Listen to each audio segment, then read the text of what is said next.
tu vois, il n'y a pas de lunettes arrière. Hein? Ouais.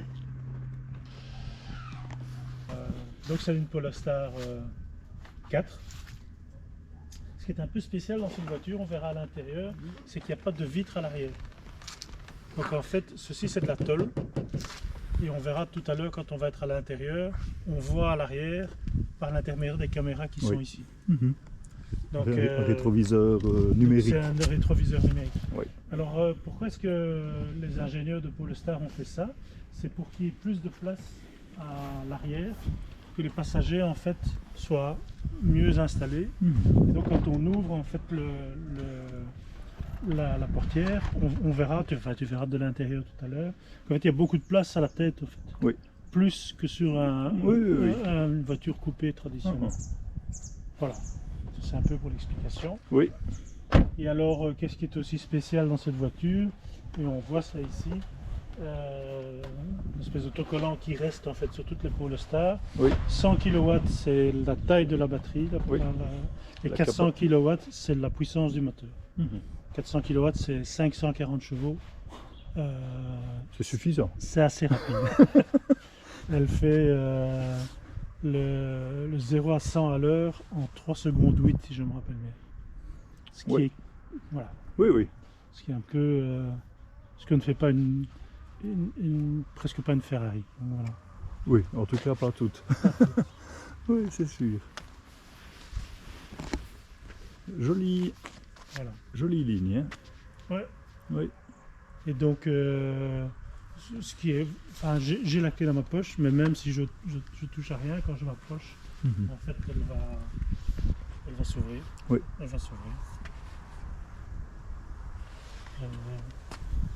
Je ne vois pas. Voilà. Oui. Voilà. On peut y aller. Très bien. On peut presque dormir. Oui. Donc voilà. Alors, qu'est-ce qui est une des raisons pour lesquelles j'ai acheté cette voiture, c'est qu'en fait le système qui gère en fait la voiture, c'est Google Automotive. Donc c'est un système d'exploitation qui est basé sur Google et qu'on retrouve en fait notamment chez plusieurs fournisseurs comme je sais pas, Renault par exemple utilise ce qui fait que au niveau de des mises à jour, etc., on bénéficie toujours en fait de l'expérience en fait non seulement de la marque mais aussi d'autres en fait. Alors comme j'ai dit tout à l'heure, ce qui est amusant c'est le rétroviseur. Ah oui. Parce que c'est donc l'image de la caméra. Oui, tout à fait. Il y a beaucoup de gens qui trouvent ça un peu étrange. Moi, j'ai l'habitude de rouler en camionnette, donc ça ne me dérange pas tellement. Et ce que je trouve intéressant, c'est que la plupart du temps, quand on a un rétroviseur classique avec une vitre à l'arrière, ben, en fait, on a les appuis-têtes des gens à l'arrière qui sont dans le chemin. Et s'il y a des gens qui sont assis, et s'il y a des passagers, on voit leur tête. Donc, on voit finalement moins bien que... Oui, tout à fait. Ici. Oui. Voilà. Oui. Il y avait ce système-là, Martin, dans le pick-up d'Emilio. Oui. Un gros Ram. Ah oui. Dodge Ram. Et là, je suppose que c'est vu la taille de l'engin. Je ne sais pas où était la caméra. La caméra était peut-être sur la benne, quoi, vraiment à l'arrière. Et ici, donc c'était aussi un numérique. Ici, il est sur le toit. Oui. Donc, on a un grand écran. J'ai un petit écran en plus. Il y a aussi un dispositif tête haute. Là, donc, quand je mets le GPS, en fait, je peux voir les directions.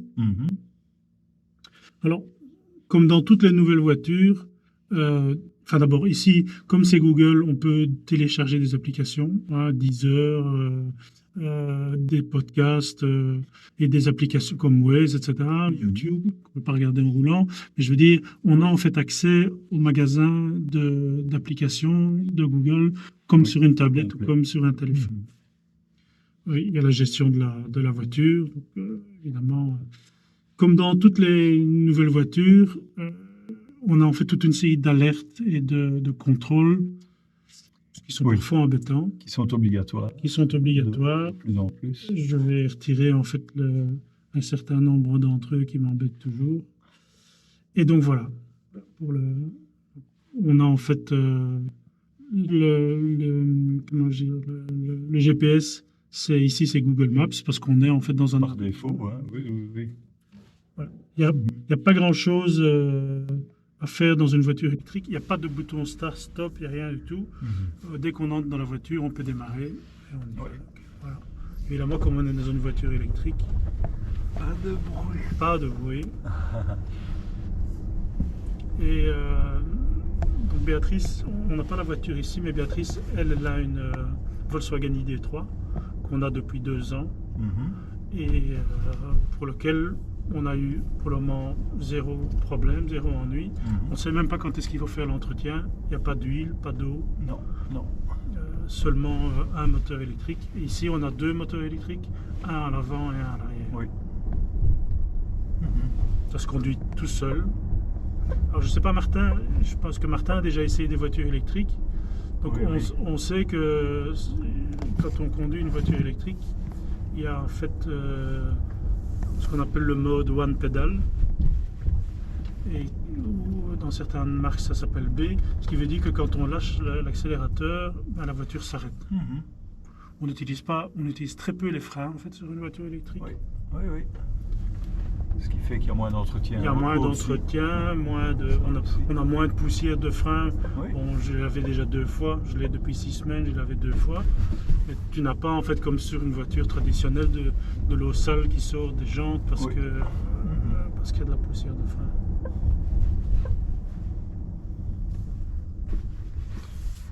Alors, ce qui est amusant sur cette voiture, c'est très paramétrable tout ça, mais on peut aussi en fait enlever les avertisseurs par des raccourcis qu'on peut mettre soi-même sur l'écran.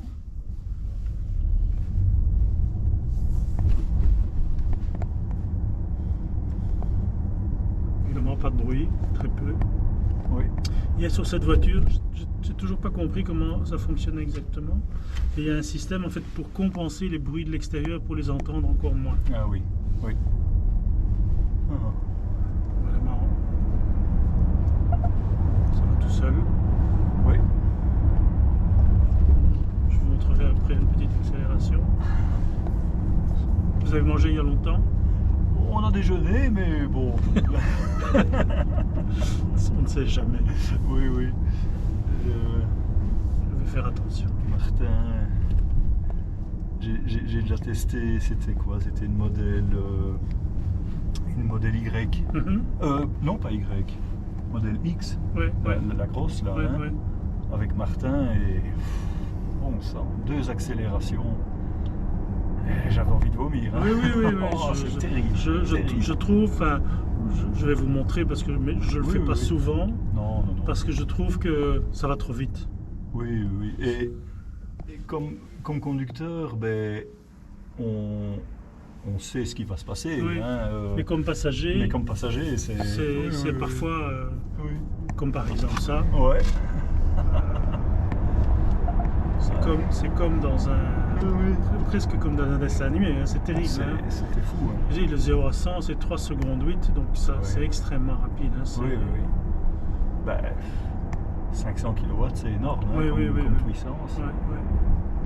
Et alors, comparé à une voiture à moteur thermique qui ferait 500 kW, c'est disponible tout le temps. Oui, c'est ça. Et ce qui est impressionnant aussi, c'est le fait que c'est disponible directement. Un moteur à essence, avec sa boîte de vitesse, qu'elle soit automatique ou pas, finalement... Il y a un temps de réponse. Et elle ne fait sa puissance maximale qu'à un certain régime. Voilà. Ici, on en dispose. Et même si on ne roule pas vite, ce genre, petite accélération comme je viens de faire, c'est facile pour dépasser, c'est facile. Maintenant, au total, c'est quand même un petit peu gadget. Je pense que la moitié du nombre de chevaux aurait suffi. Mais la voiture était comme ça. Avant d'acheter une voiture électrique, je trouve qu'acheter une voiture électrique, moi la raison pour laquelle j'ai acheté une voiture électrique, c'est que je trouve que aujourd'hui, et à raison, en fait, on a des normes anti-pollution sur les voitures moteurs thermiques qui sont nécessaires parce que les voitures polluent trop, mais qui à la fin ont fait que les voitures sont devenues plus fragiles. Pot catalytique, sonde, sur les moteurs diesel, l'AdBlue, les filtres à particules, tout ce qu'on a ajouté sur les voitures électriques, les voitures à moteur thermique pour réduire la pollution, font que d'abord ces voitures sont devenues relativement chères, et deux, lorsqu'on a une panne, ça devient très très cher. Oui, tout à fait. Sur la voiture que vous avez essayée, la Jaguar dans le temps, que j'avais depuis 7 ans, je pense que la dernière année, j'ai dépensé 7 ou 8 000 euros de réparation, le pot catalytique, les filtres à particules, enfin, j'ai pratiquement tout eu comme... Et je voulais plus en fait. Pour moi, c'était devenu... je voulais plus être tellement dépendant de toute cette technologie qu'on a ajoutée pour rendre les voitures moins polluantes. Ça devient vraiment des usines à gaz. Oui, ça devient compliqué. Quoi. Oui, c'est sûr. Et donc, acheter une voiture électrique, pour moi, c'était... j'avais pas d'autre...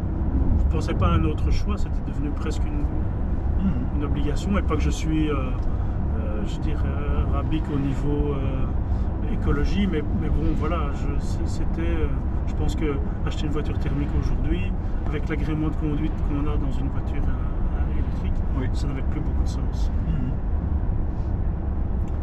Alors j'ai aussi essayé beaucoup de voitures électriques avant d'acheter celle-ci. Oui. Donc j'ai essayé d'abord une Tesla, une Mustang Mach-E. Oui. J'ai testé une Kia. Je sais plus, j'en ai essayé 7 ou 8. Et la seule que j'ai pas testée, c'est celle-ci parce qu'elle n'existait pas encore. Oui. Donc j'ai essayé la Polestar 2. Oui. Pour voir un peu comment était l'intérieur. Je trouvais que finalement, c'était pas mal d'acheter une voiture qui allait être, je dirais, la dernière. Parce que, en fait, celle-ci, c'est un modèle 2025, alors qu'on est encore en 2024. Oui.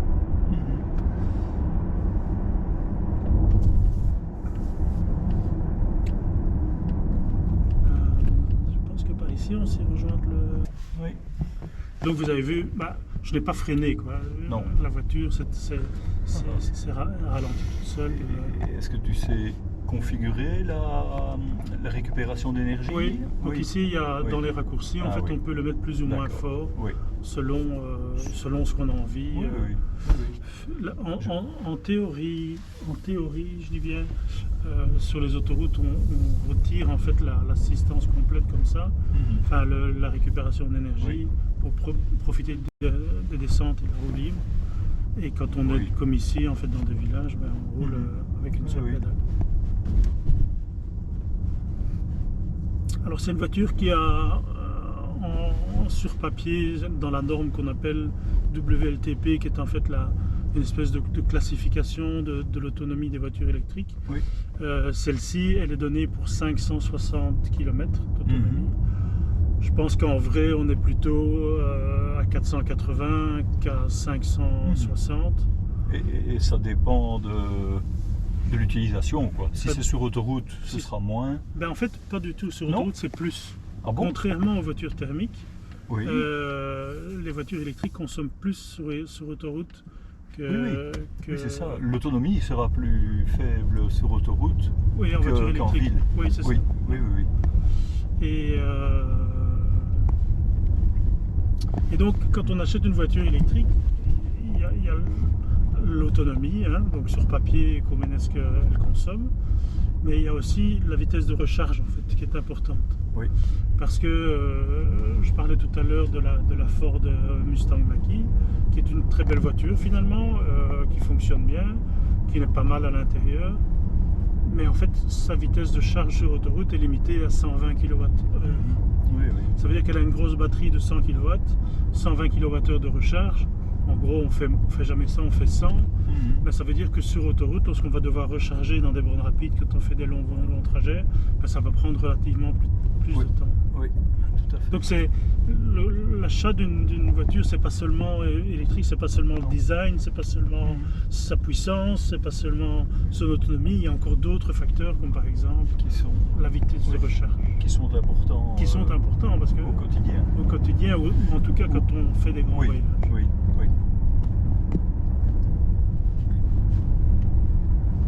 Ici dans les options, ben, il y a ce qu'ils appellent le pack performance. Le pack performance, c'est en fait une suspension adaptative. Ah oui. La voiture est toujours très stable en fait dans les virages. Oui. Regarde Martin, à gauche, tu as le château de Mielmont. Oui, juste là. Il est là.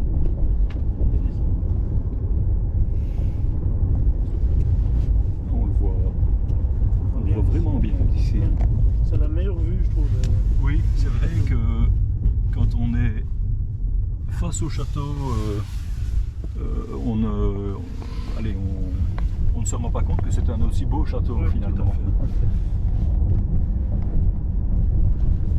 Je vais remettre le grand écran. Alors, un truc amusant parce que c'est Google. Dans les paramètres du GPS, on peut voir la vue satellite. Ah oui. Comme sur une tablette ou sur un smartphone. On voit les maisons. Oui. J'avais essayé une Tesla, modèle Y. La raison pour laquelle j'ai pas en fait acheté une Tesla, c'est que je trouve que c'est trop radical. Une EV6. Oui. C'est trop radical parce que chez Tesla, il n'y a plus d'écran devant. Il y a seulement maintenant dans les nouveaux modèles seulement l'écran au milieu. Toute une série de fonctions qu'on a encore ici sur ce qu'on appelle les Komodo, etc. sont passées en fait sur l'écran. Oui. Sur la dernière version, il n'y a même plus de Komodo pour la commande de boîte. Non, c'est ça, c'est sur l'écran. Oui. Et donc pas d'affichage tête haute. Le GPS, ça ne peut être que celui de Tesla. Il n'y a pas en fait d'Apple CarPlay, si mes informations sont exactes. Il n'y a pas d'Android Auto. Et donc c'est une voiture qui est extrêmement radicale dans le sens, ils ont poussé le concept en fait, à mon avis, un peu trop loin par rapport à ce qu'on trouve ici notamment. Alors, dans les voitures que j'avais aussi envisagées, à un moment donné, j'étais chez Porsche, parce que Porsche sort une nouvelle voiture électrique à la Macan. Et là, je trouvais l'inverse. Je trouvais en fait qu'ils avaient été pas assez loin dans la technologie en fait de ce qu'on peut avoir à disposition sur une voiture électrique. Parce que là, il y a toujours en fait beaucoup de boutons. Tout à fait. Et là, c'était plutôt l'inverse. En fait. Et puis, il faut dire aussi le prix d'une Porsche Macan ou d'une Audi par rapport à celle-ci, c'est 20% de différence. Hein, donc, c'est quand même... C'est quand même à la fin... non négligeable. Oui, c'est sûr. Martin a déjà testé la Porsche Taycan. Et là, un truc qui m'avait étonné, c'est qu'il n'y a pas de possibilité de faire de la conduite one pedal. Ah bon? Oui. Ah ça je ne savais pas. Mais ils disent chez Porsche que dans la philosophie, je vais dire Porsche, puisque ce sont des voitures normalement sportives, quand on lâche l'accélérateur, on doit bénéficier de la roue libre. Mais bon, je crois que quand on utilise le frein, avant d'utiliser les étriers de frein, ils utilisent d'abord le frein moteur. Vous voyez ici, grâce à la suspension adaptative, la voiture prend ses virages. Il n'y a pas de roulis, il n'y a pas de cette impression en fait d'un bateau comme ça. Tout à fait. C'est extrêmement agréable à conduire. très stable. Je lâche ici l'accélérateur, c'est suffisant pour avoir la décélération dans le virage. Et ça fonctionne. Oui. Moi j'étais très content de la Jaguar qui était un 3 litres diesel, mais ici l'agrément de conduite n'est pas comparable. Et malgré tout, je me suis assis une fois dans une Taycan, je trouvais qu'on restait relativement bas en fait. Ah oui, la Taycan, là, c'est une berline, quoi. Hein. Oui, c'est plus bas que celle-ci. Hein. Ouais. Évidemment, comme toutes les voitures électriques, comme on est assis en fait sur les batteries, la voiture est relativement plus haute. Hein. Donc, ici, on est dans une voiture qui est un peu plus basse qu'un SUV traditionnel, mais qui n'est pas une berline en fait. Non.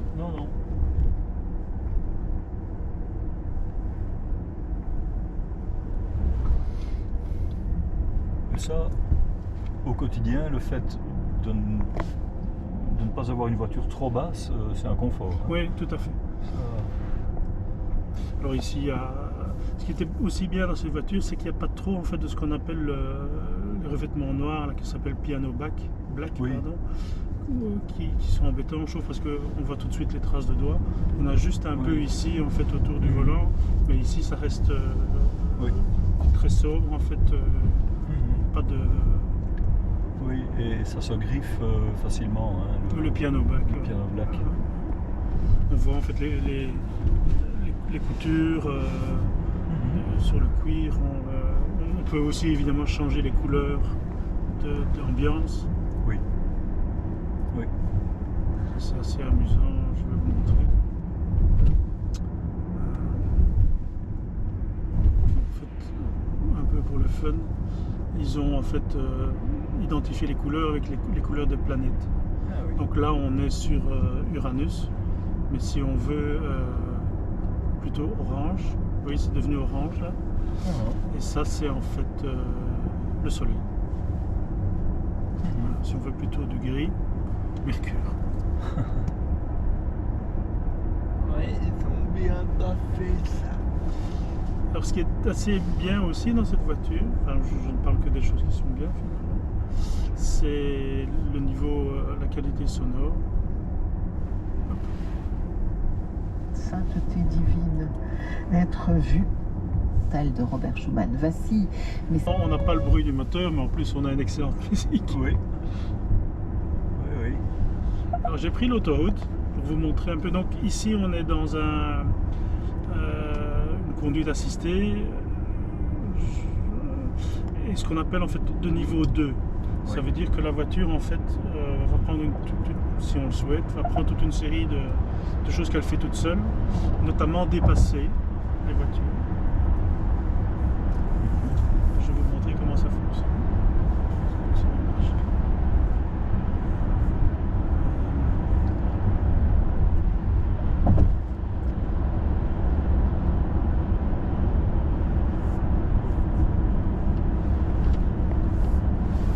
Seulement elle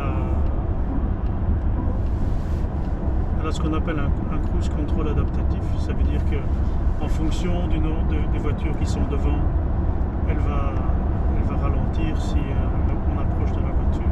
Je vais vous montrer ici, puisque maintenant j'ai mis le cruise control à 127. Mais voilà, la voiture va ralentir parce qu'il y a une voiture en face de nous. Ici j'ai un peu lâché le volant pour vous montrer en fait qu'elle se tient entre les lignes des voitures à gauche à droite. Donc pour le moment, elle a réglé sa vitesse en fonction de la voiture qui la précède. Et donc ici, si je la demande maintenant de dépasser, donc elle me dit en fait, elle n'a pas voulu le faire parce qu'il y a des voitures qui sont à sa gauche, donc elle n'a pas voulu faire le dépassement automatique.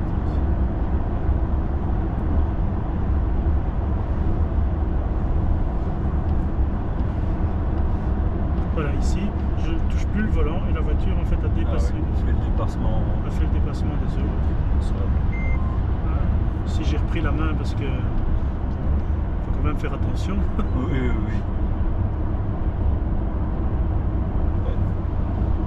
donc si je le refais maintenant. Pour de longs trajets, c'est... Pour le long trajet, c'est très reposant. Oui,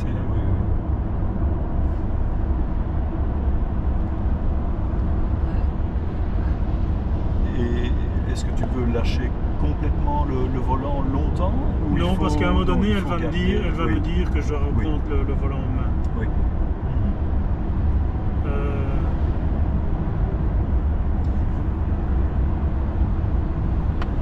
Là, de nouveau ici, je peux monter la vitesse. Si je mets le truc, elle va en fait elle-même dépasser. Ouais, évidemment, ici, comme il y a une voiture de l'autre côté, c'est toujours un peu compliqué. Donc, en France, je ne savais pas, on m'a dit ça dernièrement, que ce genre de mécanisme n'était pas autorisé. Ah oui.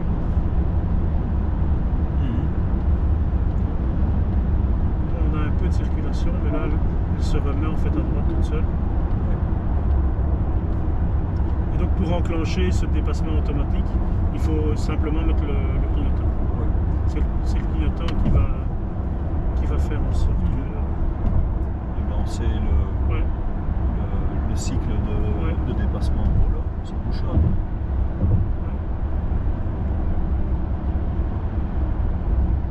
C'est pas ce qui se passe.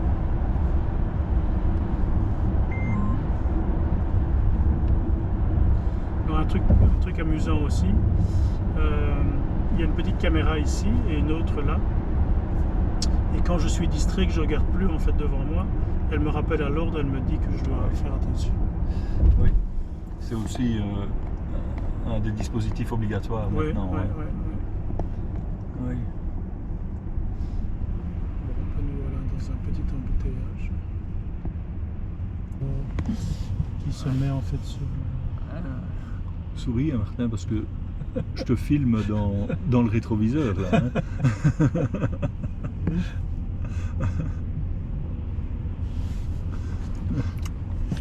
C'est ça qu'il faudrait sur l'Acadie pour que tu vois quelque chose. Bientôt. Mais il y a ça maintenant sur pratiquement toutes les nouvelles, oui, tous les mais nouveaux véhicules. chez Volkswagen, il y a beaucoup d'options et on ne les a pas toutes, hein, Martin. J'ai acheté cette Porsche Macan à l'époque. Oui. C'est quand le vendeur m'a dit: est-ce que vous voulez l'option bruit de moteur? J'ai dit, mais tu achètes une voiture électrique, oui. tu n'achètes pas une voiture électrique pour avoir un bruit de V6, que je veux dire. C'est pas un bruit de moteur thermique, hein. Mais c'est un bruit d'ambiance quoi, qui fait penser. Tu as entendu ça sur la Taycan? Oui. Ah oui. Oui. Mais c'était une option payante en tout cas. Oui, je crois. Je pense que chez Porsche, il n'y a pas grand chose de gratuit. Non, donc, non. je ne veux pas dire du mal des autres voitures. Non, mais ils ont malheureusement un gros catalogue d'options. Hein. Oui, et c'était la même chose chez Audi parce que quand je regardais, parce que j'ai quand même regardé les modèles et fait des configurations pendant très longtemps, et que j'ajoutais les options en fait, notamment chez Audi, ça monte à des sommes à un moment donné. On est à 80 000 € en prix de base, et après ça n'arrête plus quoi. Je veux dire.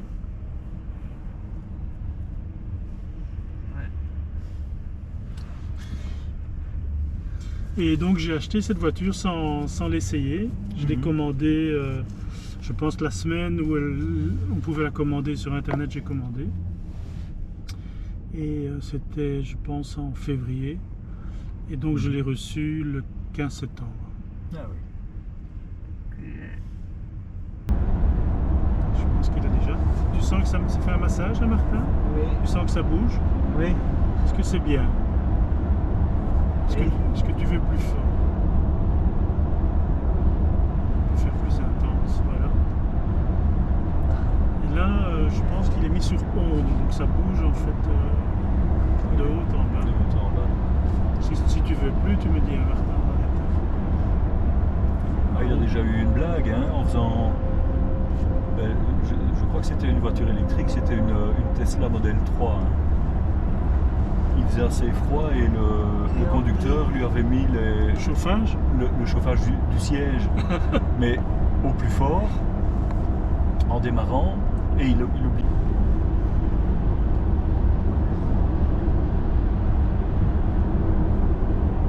Ce qui est drôle aussi quand on parle avec les gens de voitures électriques, tout le monde a toujours un avis. Les gens disent moi jamais de voiture électrique, ou d'autres disent moi je veux absolument une voiture électrique. C'est toujours très tranché, je trouve, comme position.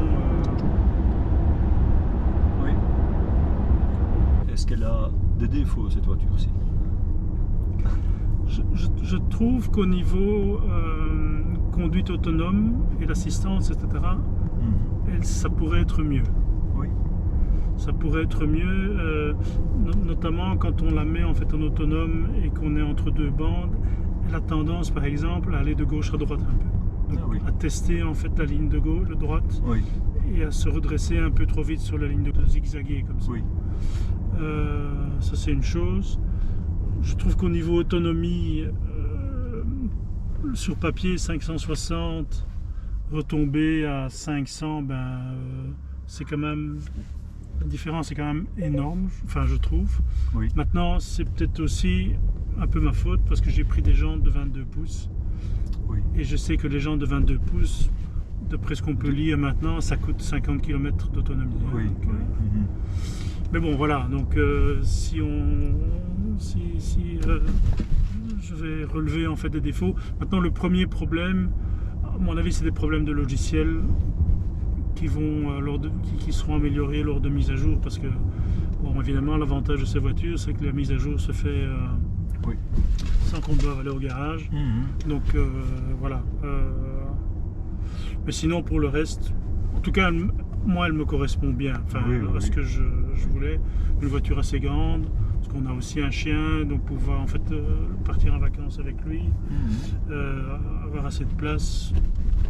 Et puis une voiture d'un design assez sympathique. Oui. Donc voilà. Très bien. Pour pouvoir mettre ces câbles.